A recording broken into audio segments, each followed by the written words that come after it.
Serge Planton, bonjour, merci Bonjour. de nous accorder cette interview. Vous intervenez aujourd'hui dans le cadre du colloque organisé par le Conseil départemental de la Haute-Garonne, en marge de la COP 21. Quel est l'objectif des accords de la COP 21 à Paris? Alors l'enjeu de la COP 21, c'est d'arriver à un accord contraignant maintenant sur la façon d'arriver à cet objectif de stabilisation du climat à 2 degrés.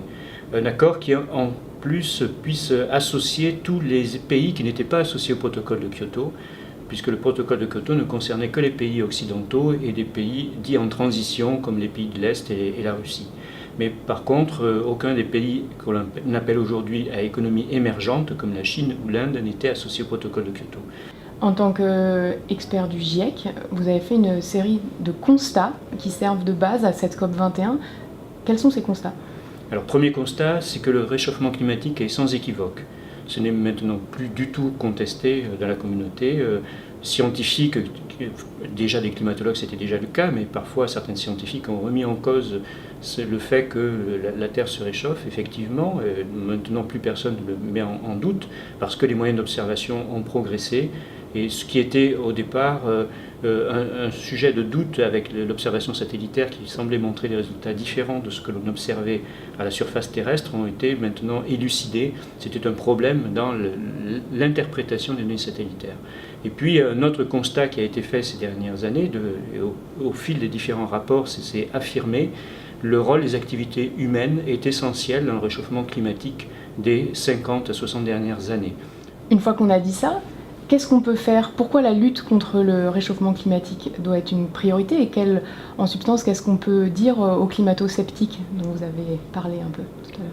Alors donc effectivement, une fois qu'on a fait ce constat et dans les observations du passé, on peut s'attendre à ce que effectivement ce rôle des activités humaines va se poursuivre et avec à la faveur du développement de la démographie, mais aussi surtout du développement économique dans des pays qui sont actuellement donc émergents.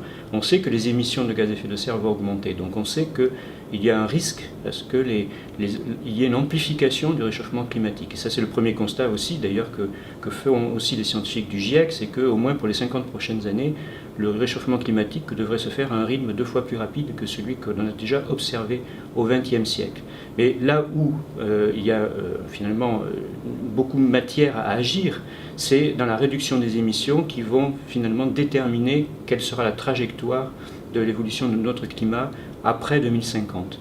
C'est quoi les risques concrètement si on laisse faire? Alors donc, avec ce scénario de réchauffement de 4 degrés, donc scénario du laisser-faire, si on prend les effets à l'échelle planétaire, on s'attend à ce qu'il y ait une fonte accélérée des glaces, des glaciers. Il n'est pas exclu que la calotte, par exemple, polaire qui est actuellement sur le Groenland, disparaisse complètement, et ça c'est tout à fait possible. Alors ce ne se ferait pas en quelques décennies, ni même en quelques siècles, mais plutôt au bout d'un millier d'années, avec comme conséquence une augmentation par exemple de 7 mètres du niveau des mers.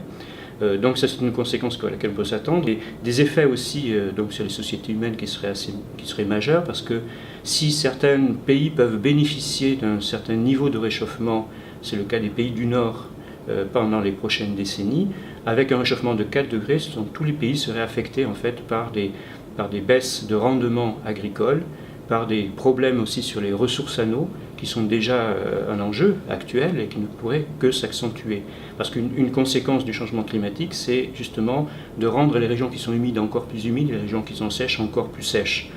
Donc des impacts sur l'agriculture, des impacts peut-être sur la santé aussi, c'est des questions qui sont encore mal résolues, mais auxquelles on pense, puisqu'il pourrait y avoir des déplacements par exemple de certains vecteurs de maladies tropicales dans certaines régions dont ils sont absents aujourd'hui, mais il y a des impacts aussi liés aux canicules, aux vagues de chaleur.